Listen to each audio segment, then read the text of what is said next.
New South Wales have officially launched their Christmas road safety and double demerit campaign.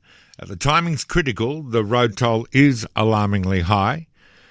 Police confirming the numbers this morning. I went through those with you a little earlier, about 28 more than at the same point this time last year. This campaign begins on an incredibly heavy day for the community as we mourn the loss of Kevin Saulie Saul, a titan of road safety advocacy. After losing his son Brendan in a hit-and-run 2 decades ago, Kevin turned his grief into a legacy by fighting for Brendan's law.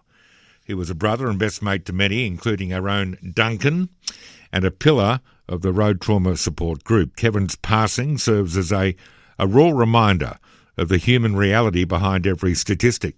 And as you travel to see loved ones, remember, accountability on the road is the greatest gift you can give. Let's have a chat about this with Duncan Wakes-Miller, co-founder of the Road Trauma Support Group, who is on the line. How are you, mate? I'm good, Luke, and lovely to speak to you. Although it's a very sad day as we honour Saulie today.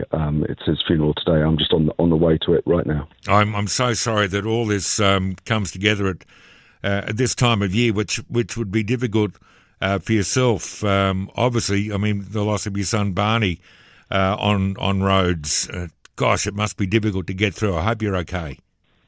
Yeah, I'm good, and I'm thankful for people like you who bring attention to this matter, but also for people who've been through this.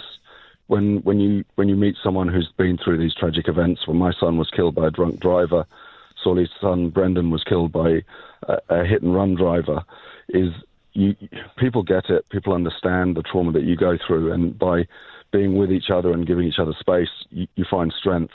Yeah. And what Kevin Saul did was really turn that tragedy into an outcome that really helped the community. The strength he has, you have, and the others at the Road Trauma Support Group is just extraordinary, mate, I have to say. We've got, and you and I talk about this all too often, but again, the toll in New South Wales is high. It's at least 70 more than what it was, 4 or 5 years ago, and it was consistently at that level. And look, I'm worried, and we've talked about this, and I'll give you the floor in a sec, but I remember as a younger bloke, Duncan, that whenever the road toll was up, we'd be hammered with commercials and with politicians saying, pull your heads in. But something's happening right now, and I think it is the visibility of police. I can't tell you how many listeners are saying, wow, they're everywhere. But the toll of 351, that's where we are, I think, now. Gosh, mate, we've got to do so much better here, don't we? We do, and it's actually something that's not happening right now. I mean, the statistics are glaring, but these are lives, and the impact of one person dying on the road impacts whole families and whole communities. It's a ripple effect which tears through communities. And it's not just the people who are dying. Over 12,000 people are going to be seriously injured on the roads this year. And what is invisible is the action from governments to actually do something about this. We've seen pre-pandemic 6 million RBTs undertaken in New South Wales. Since the pandemic, we're lucky to see 3.8, 3.4 million RBTs. So visible policing is certainly an issue that makes a big difference. And I'm not bagging New South Wales Police. They do an extraordinary job on the roads. They do. But there's something missing here, and I think it's around really giving road trauma, road deaths, road injuries a real focus. And it's not front of mind. It's killing a lot of people, and most of these deaths and most of these serious injuries can be avoided.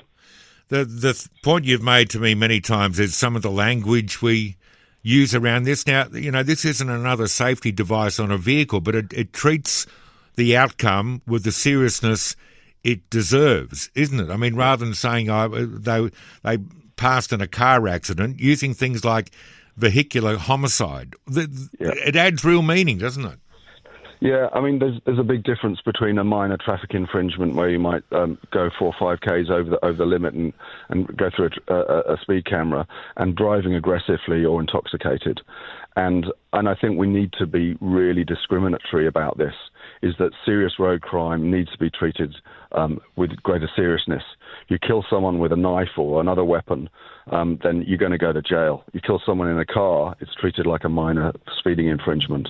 That's got to change. This is, vehicular homicide is a lesser form of homicide than other things, and a car is a lethal weapon.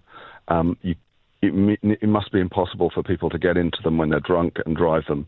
We should make it totally unacceptable to drive at high speed, totally unacceptable to ever consider driving drunk. And we need to have a law that puts some seriousness around this, and we need to treat this as a serious issue. Yeah. Because too many people are dying, nearly one a day, and 2 people every hour are seriously injured. Yeah, it's appalling. What do you think of double demerits? Does that get the tick from you? Yeah, it does, because what it does is it draws attention to this matter at a key period and a peak time when lots of people are travelling, and it contains it. And the evidence is out there that these things work. It reduces road death. It reduces road trauma. So it's actually a shining example of strong intervention actually saves lives. Now, I think the point I would add is that by far the vast majority of people are safe and good drivers. So if you're a safe and good driver, it shouldn't make any difference, right? Yeah. It really contains it. So, and this isn't about you. It's about how you can damage other people by behaving badly. But driving like a hoon, driving drunk, it just doesn't make sense, and it kills people. Yeah, that's it. It kills people. It's and it makes no sense. Apart from what might happen to you, there are other really much-loved members of the community out there who deserve to be able to go from point A to point B. Yeah, I mean, you get someone who's a serious offender, someone who's been driving drunk or driving fast. Sit them down in front of 5 or 6 people who've had loved ones killed on the road, and listen to their stories. I tell you that would change their behaviour. Yeah. I'm sorry about Saulie, mate. Tough day, tough period for you, but thank God we've got people like you, Duncan Waits-Miller. Appreciate your time, mate.